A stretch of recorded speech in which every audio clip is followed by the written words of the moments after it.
Okay, so let's start our toolbox meeting. So we have second engineer Viren to conduct the overall toolbox meeting. So we start.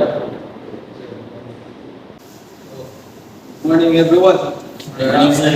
We're happy that we are gathered here and we have our chief engineer, sir, and we will start our meeting with a prayer. So let's go about our meeting. Build the presence of the Lord. Good day, Lord. We thank you for this wonderful day, and we thank you that we are gathered here today. Guide us as we conduct our meeting, that we will have the knowledge in order for us to rectify or to have the proper conduct of our maintenance today. This all we pray in this name. Amen. Amen. Father, Son, and Holy Spirit. Amen. You may sit down. Yes, sir. And how are your day today? Okay, sir. And good, sir. It's good, sir. It's good. How's the work? Fine. I'm a little bit tired, sir, but it's still okay. It's a part of Part of the work. And now I have a report that we have the problem in the engine room as our third officer makes his run. So what's the problem, sir? So while I was doing my round, sir, I have observed that there is a combustion gases venting from our expansion tank. So I believe, sir, that there is a possible crack in the cylinder head. So that is how my rounds is ended, sir. Sorry, sir. Thank you for that, third. And I believe that you have done your run completely. So we have the problem, which is the crack in the cylinder. So may I ask our cadet to have the notes in his board? Cadet, how's your cadetship? And so far, thankful, sir, by your help because I learned a lot. But still, I have to learn a lot from you. Then, so I'm so blessed that I have the chance to learn against the best. Thank you.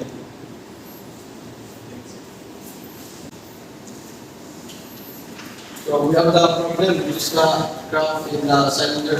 And now we will discuss the safety. Sir, what do you think is our safety measures?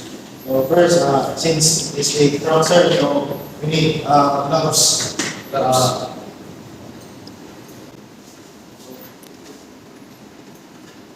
Next one.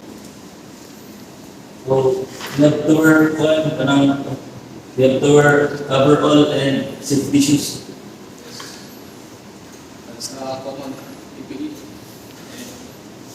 That's good, sir. Can you suggest?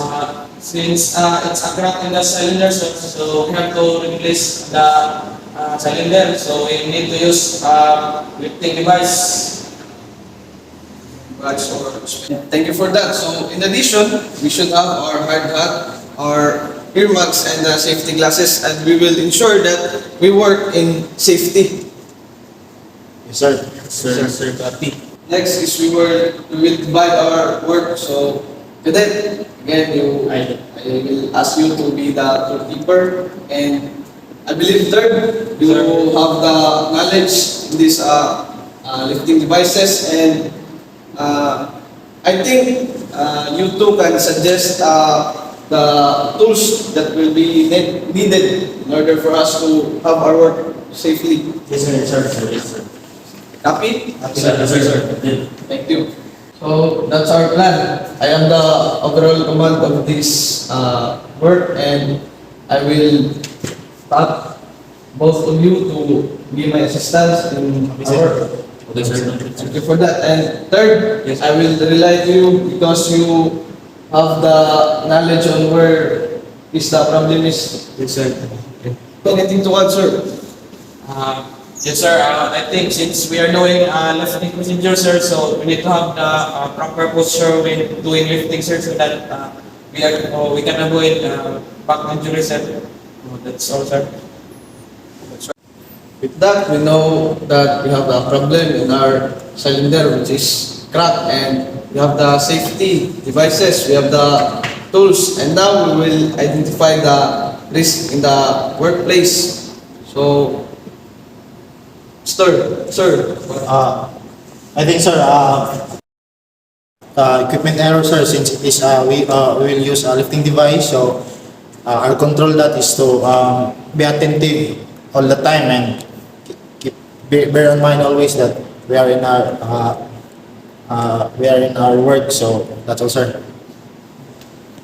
thank you for that, sir. So we have the equipment error as a risk and other risks, sir. Okay, sir. So, sir, it is possible for us to have cuts in our hands because there was a crack in the cylinder. So, it is possible to have cuts because when we remove the cylinder and we are not wearing safety gloves, so we have to wear safety gloves to avoid cuts. And that's right, we can have injuries or cuts as we will go to our work, and safety is our main priority.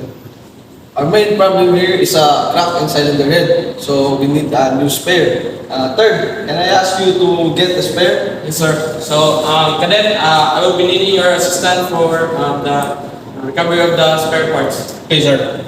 Thank you for that. And thank you everyone for your cooperation. And Chief Engineer, do you have anything to add or say? Thank you, second officer.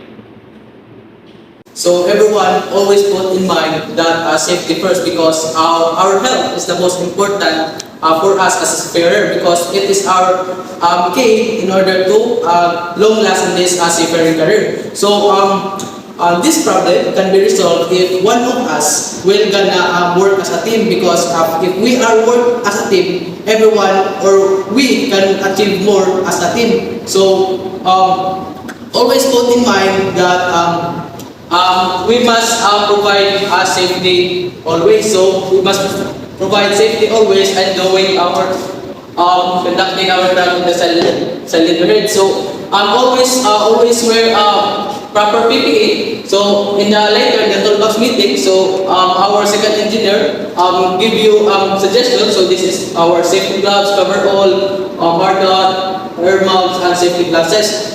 So again everyone, so always keep in mind that work as a team and always put safety at work. So that's all everyone, and thank you.